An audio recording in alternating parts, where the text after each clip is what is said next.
Tudo bem com o senhor? Tenho certeza que sim. Comigo também está tudo bem.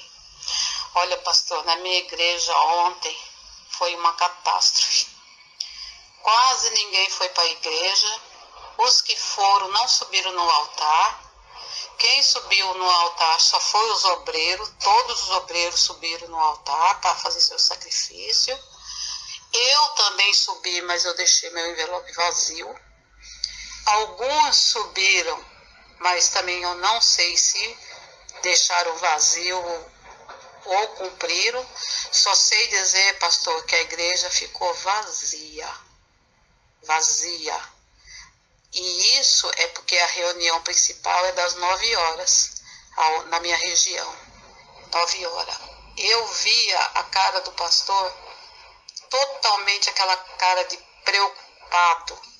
Sabe, pastor, foi uma catástrofe. Pastor do céu. Parece que o povo está começando a entender, pastor. E eu esqueci de relatar um negócio também para o senhor.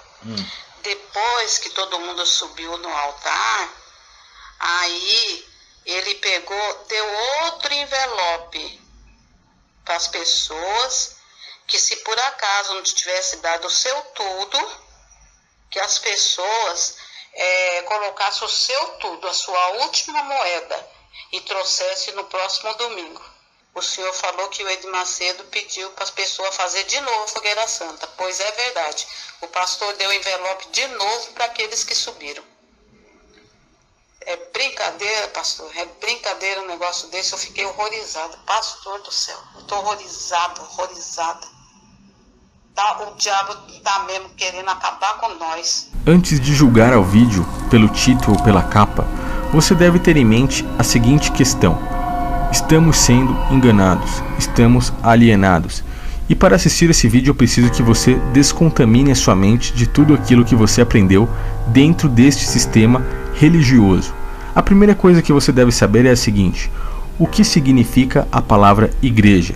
De acordo com os apóstolos e com o próprio Messias, igreja nunca significou lugar, local, templo ou denominação religiosa, e sim aquela pessoa ou aquele grupo de pessoas. Então, a primeira coisa que você tem que entender é que está sendo enganado, pois igrejas são grupos de pessoas. A segunda coisa que você deve ter em mente é: o Espírito do Criador é perfeito e nele não pode haver mentira. Se dentro desses locais, por mínimo que seja, estão mentindo para você, então o Espírito do Criador não habita lá.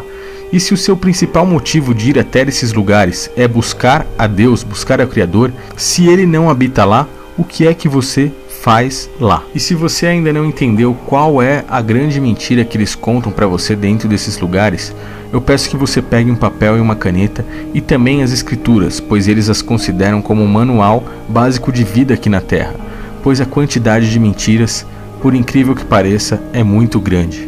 Mas eu vou relatar aqui para você o pior desses enganos, o mais crítico de todos e que é bem simples de enxergar, porém a manipulação deles foi tão grande que você não consegue enxergar. Além deles mentirem em respeito ao templo, à igreja, pois o verdadeiro templo do Criador não é feito por mãos humanas e esse sim é o que precisa de um sustento, o qual são pessoas como eu, como você e como nossos próximos. Eles fazem com que pensemos que o verdadeiro templo é um templo de pedra, uma construção, uma empresa, a qual necessita de um sustento para pregar uma tal obra de Deus. Mas ninguém disse para você que essa é a obra de Deus. O que o Messias nos ensina como a verdadeira obra de Deus é que ajudemos o pobre, o necessitado, amemos o nosso próximo. Essa sim é a verdadeira obra de Deus. Mas eles a camuflam e usam pretextos e mentiras, abrem a própria Bíblia para pedir dinheiro a você, para dizer que dízimos e ofertas devem ser dados a este templo, sendo que isso nunca foi escrito. O contexto da história não é essa. Dízimo não é preceito para nós, brasileiros. Dízimo era preceito somente ao povo de Israel.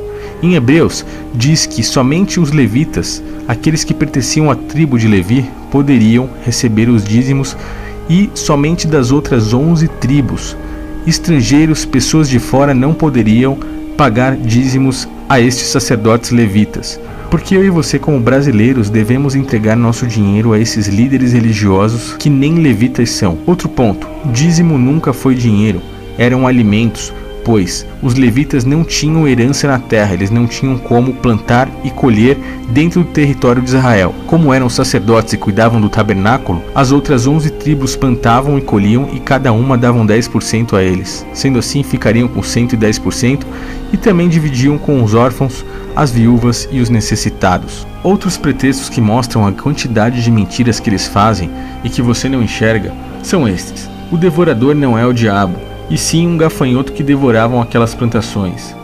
Quem está roubando a Deus não somos nós, eram os próprios sacerdotes. Basta ler no começo do livro de Malaquias, pois o profeta se direciona a esses sacerdotes levitas, os quais não estavam dividindo os seus dízimos, ou seja, os seus alimentos, com órfãos, com viúvas e com necessitados. E o principal ponto dessa história: no Calvário, no momento em que o Messias disse está consumado, todo esse ciclo de sacrifícios de animais, de sacerdócio levítico, de templo, de dízimos, acabaram ali. Se você precisa de um sacerdote aqui na terra como homem para intervir entre você e Deus, se você quer dar dízimos a esse sacerdote, e se você quer que esse sacerdote tenha um templo, eu sinto lhe dizer, mas você está negando totalmente o sacrifício do Messias. É como se você jogasse isso ao lixo.